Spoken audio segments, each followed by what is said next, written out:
Si nous sommes en direct, voilà, nous sommes connectés. Nous allons vérifier si nous sommes connectés. Voilà. On est connecté, c'est en ordre. Et donc, maintenant, nous allons commencer. Voilà, on est en direct.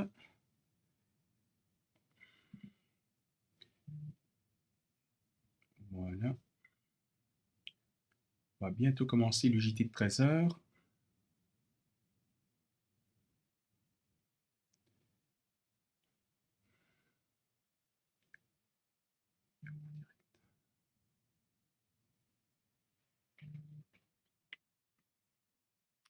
Voilà, bonjour à toutes, bonjour à tous, bienvenue sur le JT de 13 h de Droit et Liberté DL.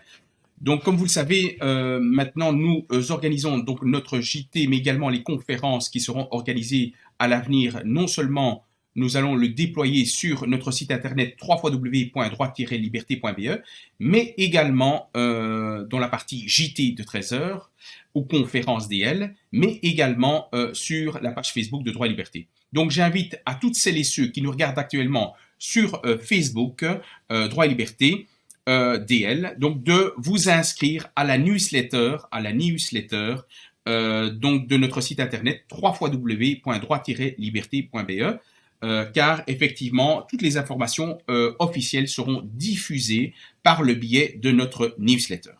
Alors nous allons d'abord commencer l'actualité.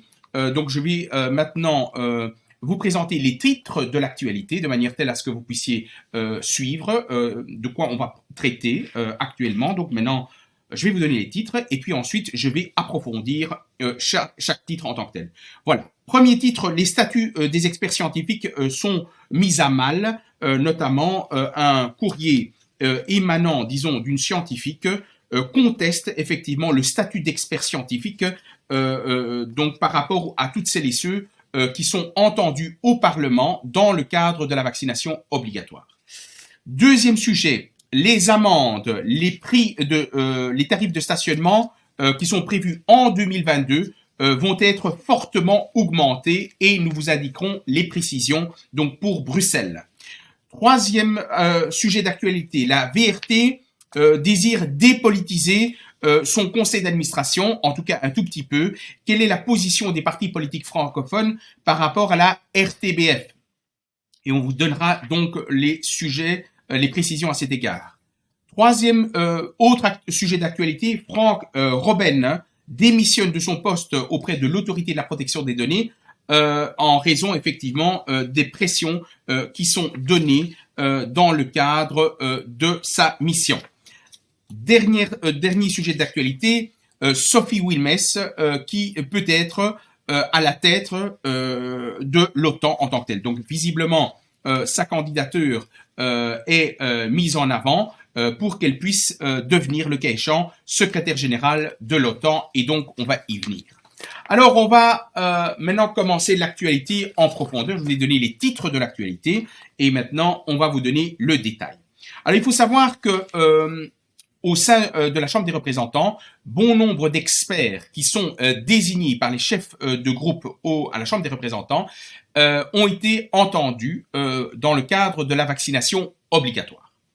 Et la problématique est la suivante, c'est-à-dire que certaines positions scientifiques prises par certains experts qui ont été désignés par les politiciens, certains scientifiques et plus particulièrement les positions de Geert Vanden Bossche déplaisent fortement à certains médecins qui, parce que très simplement, Geert Vanden Bossche s'oppose à la vaccination obligatoire compte tenu des particularités propres de la vaccination Covid-19. Et donc, bien évidemment, comme ça ne va pas dans le sens du politique, eh ben, qu'est-ce qui se passe? C'est que, visiblement, une lettre a été adressée à la Commission de santé et de l'égalité des chances sur la vaccination obligatoire au Parlement fédéral, une lettre qui a été adressée par une cinquantaine de personnalités de la communauté scientifique, médicale et biomédicale belge, adressée également aux députés qui sont membres de cette commission en tant que tels. Et donc, pourquoi? Parce que très simplement, mercredi, le 26 janvier, effectivement, la commission avait entendu l'expert Geert Van den Bosch, et le problème, c'est que la position scientifique qu'il a tenue, eh ben, déplaît non seulement les politiciens belges, et surtout les politiciens francophones belges, ça les déplaît parce que Geert Van den Bosch est contre la vaccination obligatoire. Et qu'est-ce qui se passe? C'est que, comme par hasard, une cinquantaine de personnalités scientifiques commencent à tenter de décrédibiliser Geert Van den Bosch en disant que ce n'est pas un expert.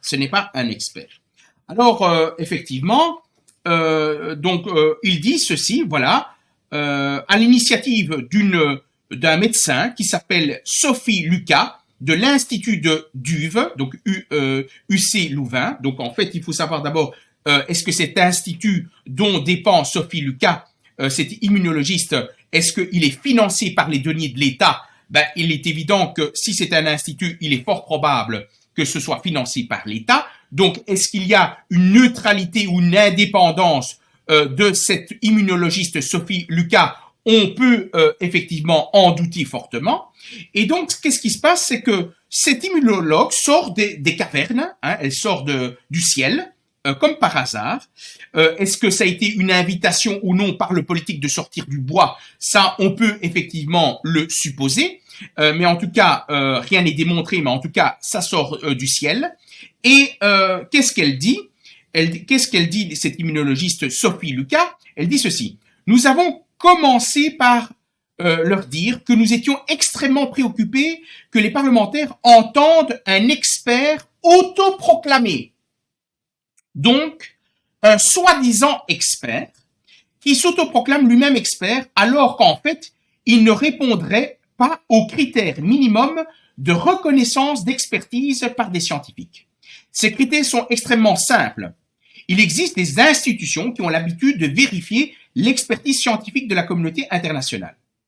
Donc, rendez-vous compte, alors que la présidente de la Chambre des représentants demande au chef de groupe des partis, des députés, à la Chambre des représentants, de désigner eux-mêmes des personnes pour être entendues dans lesquelles la vaccination est obligatoire, et ben parce que Geert Van den Bosch est contre la vaccination obligatoire, on veut le museler, on veut l'éjecter du Parlement, on veut l'éjecter. Comment?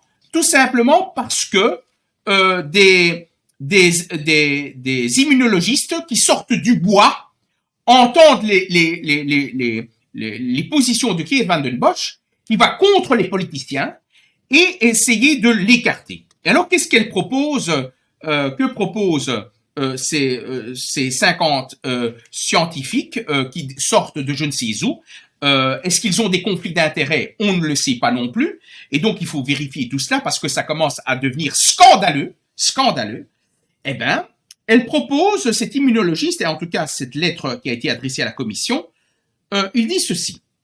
La communauté internationale a des outils extrêmement efficaces pour vérifier l'activité scientifique récente de personnes qui sont actives dans un domaine, donc dans une discipline bien particulière. Nous proposons donc que la qualité d'expert soit validée, donc pour pouvoir utiliser le titre d'expert scientifique, eh ben, il faut que cette qualité d'expert doit être validée par 2 des 6 instances différentes en Belgique. Donc, en substance, soit par le FNRS, donc le Fonds national de la recherche scientifique, soit par l'Académie néerlandophone ou francophone des sciences ou de médecine. Donc, en substance, que dit cette lettre qui a été adressée par 50 scientifiques?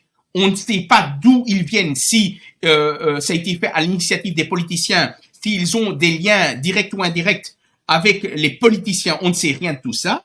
Eh ben, leur propos est de dire, voilà, écoutez, les experts qui seront entendus au Parlement ou qui ont été entendus au Parlement doivent, pour porter leur qualité d'experts et les considérer comme tels, de devoir être validés par deux institutions scientifiques, à défaut de quoi ils ne peuvent porter non pas le titre d'expert scientifique, mais d'auteur ou d'auteur d'opinion.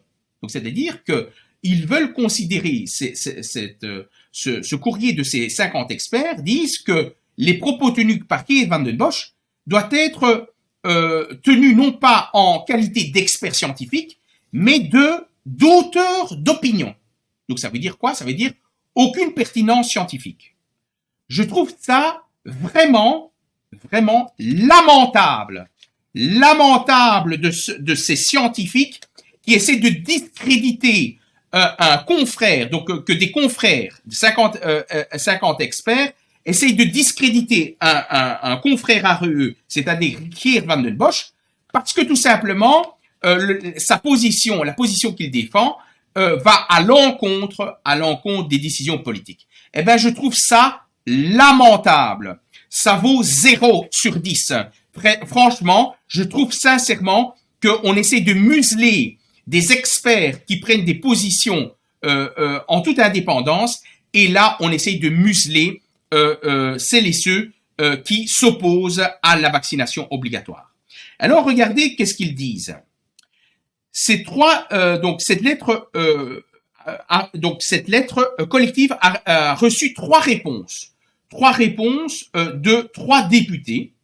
Ces 3 députés ont dit qu'ils étaient conscients et qu'ils avaient été outrés. Vous vous rendez compte? Ces députés disent, quand ils ont reçu le courrier de ces experts, ils répondent en disant que ces 3 députés ont été outrés de la présence de ce faux expert. Donc, c'est-à-dire, on parle de Geert Vanden Bossche.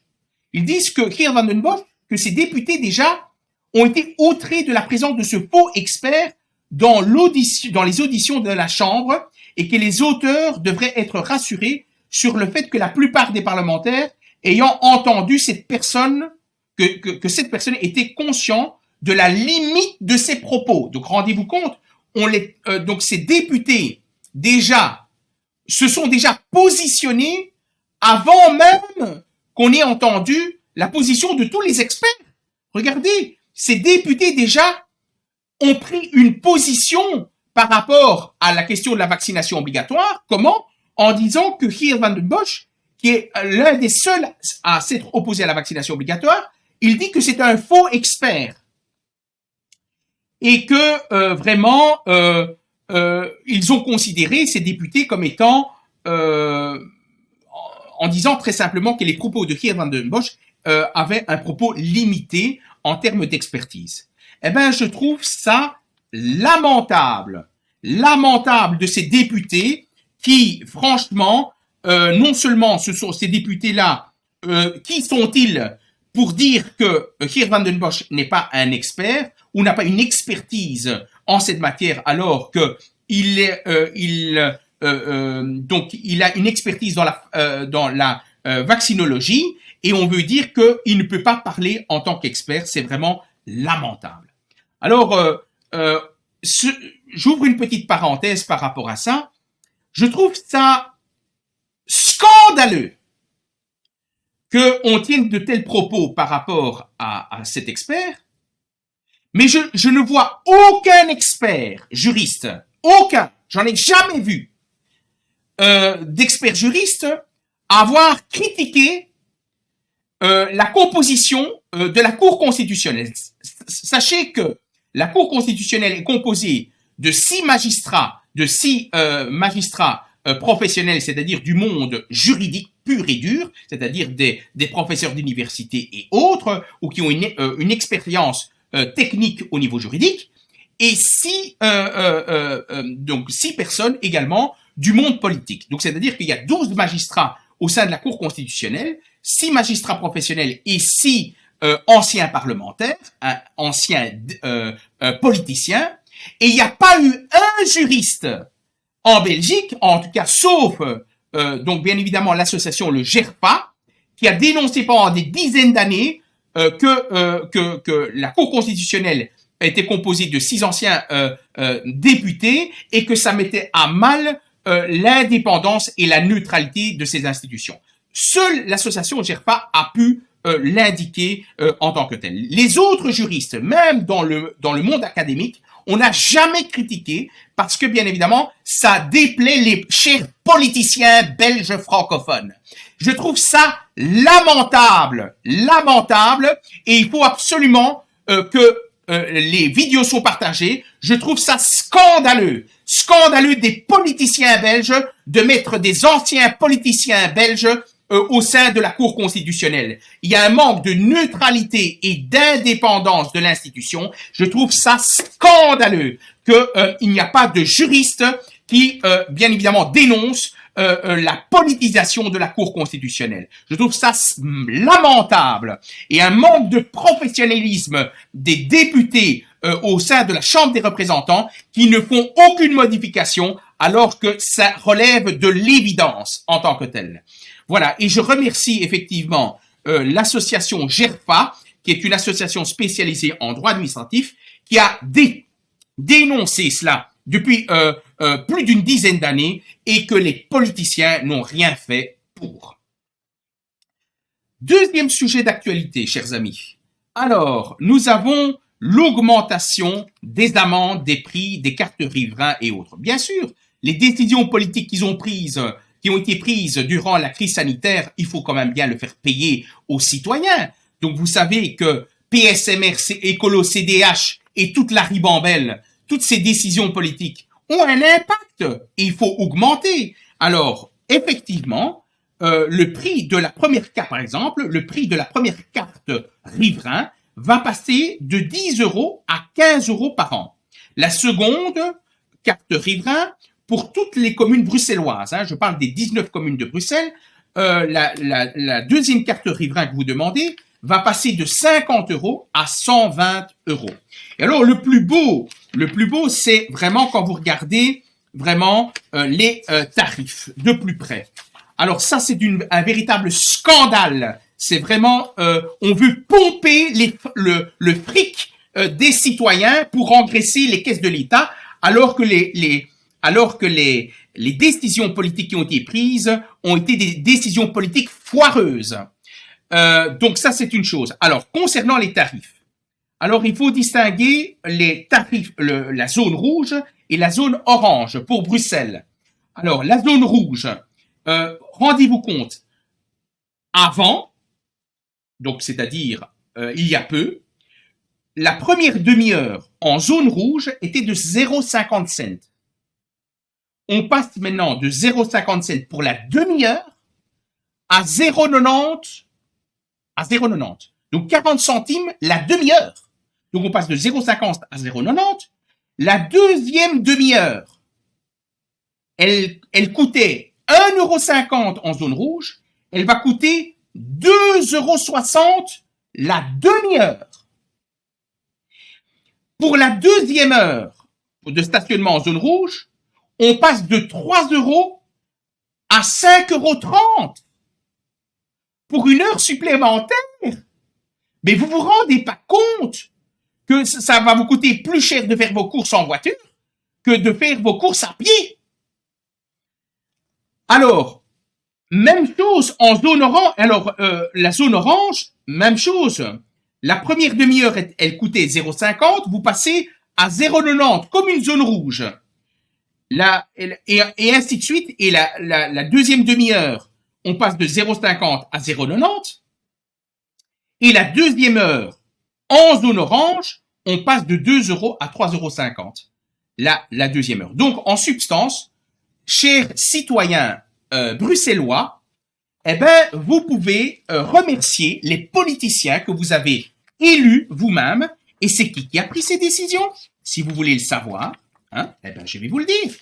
C'est tout simplement la majorité, à savoir Parti socialiste PS, Écolo Groen, Défi, l'Open VLD et Groen néerlandophone, Vooruit, eh ben, ils se sont accordés sur la hausse de la tarification dans les 19 communes. Eh ben, voilà, chers électeurs, voilà, vous avez fait confiance à tous ces partis politiques, eh ben, vous allez le payer les prix ont quasi doublé pour vous parquer. Alors pourquoi cette ordonnance a été rendue pour augmenter les prix? Eh bien, comment ils le justifient? Non pas pour mettre de l'argent dans les caisses de l'État. D'après eux, c'est pas ça.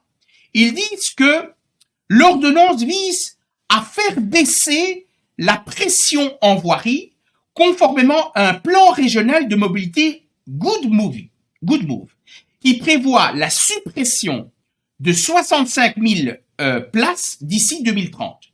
Donc, en substance, l'augmentation des prix, c'est pas pour faire face à l'augmentation du prix ou du coût de la vie, ni même pour engraisser les caisses dans une optique d'améliorer les voiries ou autres.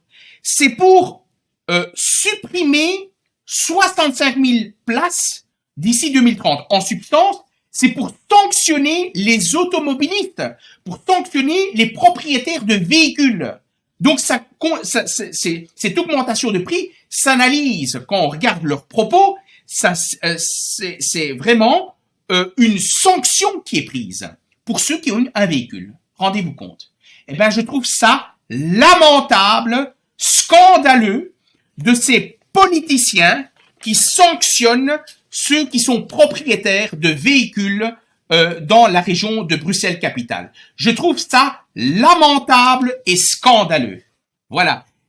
Ça, c'est une autre chose. Alors, on va regarder un peu si tout se passe pour le mieux au niveau, effectivement, voilà, je vérifie les dernières... Alors, par ailleurs,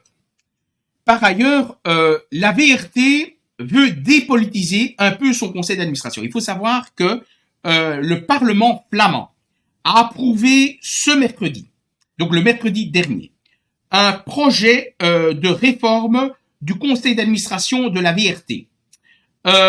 C'est une petite révolution puisqu'elle vise à dépolitiser une partie de l'organe de gestion, c'est-à-dire du conseil d'administration.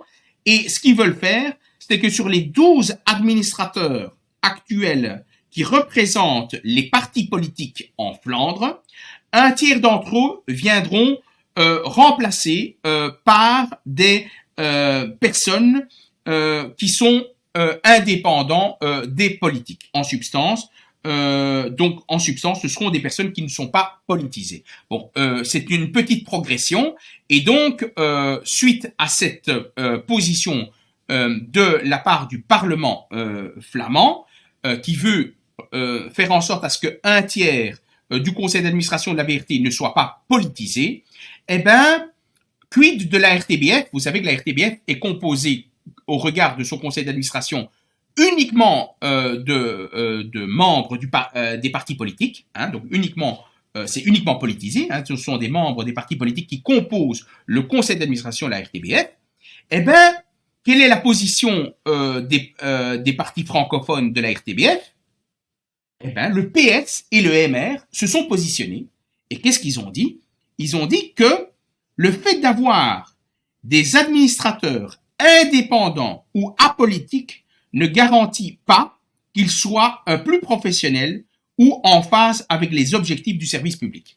En substance, le Parti socialiste et le MR sont contre le fait de dépolitiser la RTBF, et donc ils veulent, le Parti socialiste comme le MR, veulent garder leur place bien chaude au sein du conseil d'administration de la RTBF, tout simplement.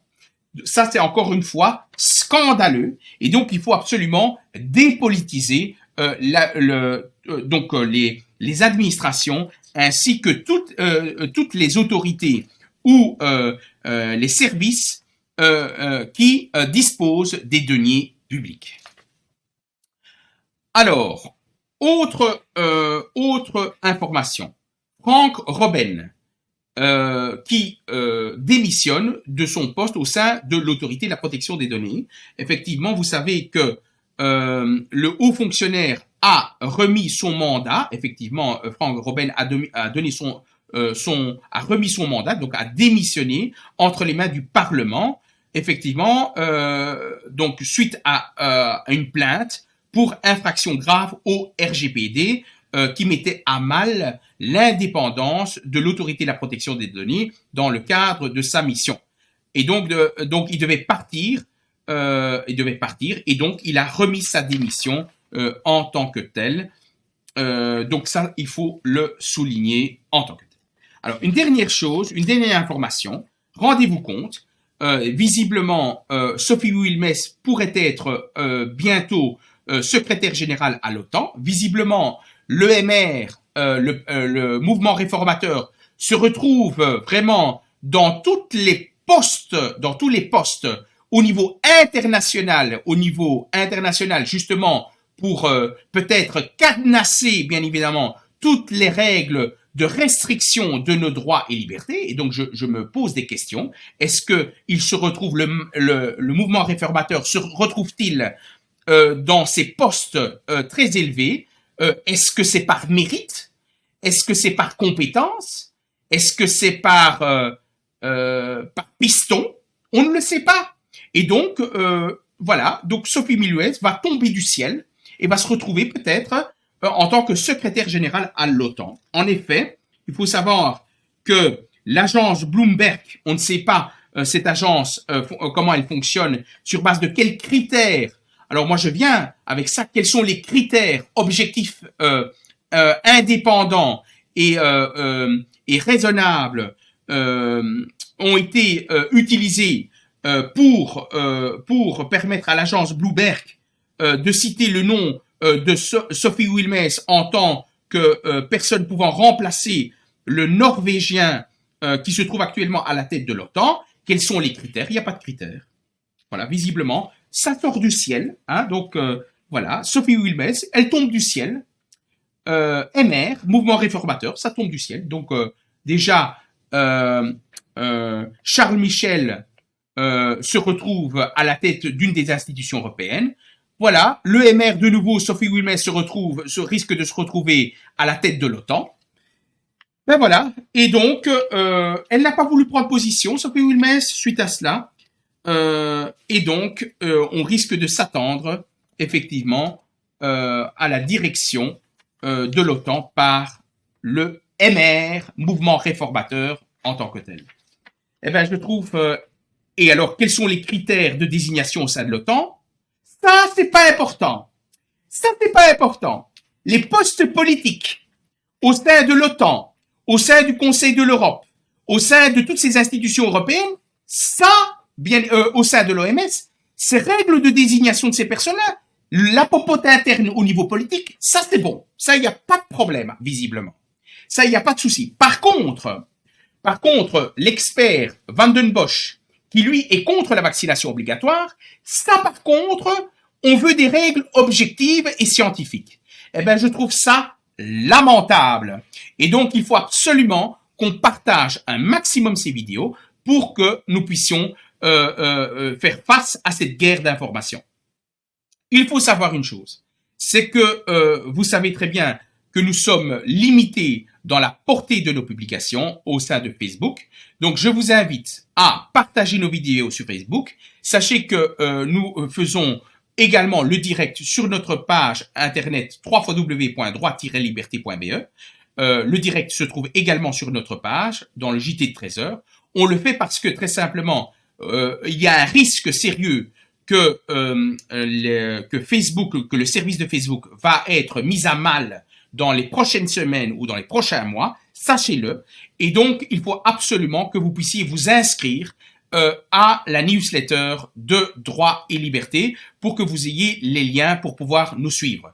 Donc, rendez-vous, et je m'adresse à ceux qui se trouvent sur la page Facebook de Droit et Liberté. Vous êtes nombreux, vous êtes à près de 400 personnes. Allez sur l'adresse www.droit-liberté.be et vous vous inscrivez à la newsletter en mettant simplement votre adresse email et on vous tiendra informé. Voilà, chers amis, donc merci de nous avoir suivis. Vous êtes nombreux à nous suivre, donc je vous invite je vous invite donc à nous suivre demain, toujours à 13h, pour le nouveau JT, pour vous informer de l'actualité en tant que telle. Merci et à très bientôt. Au revoir.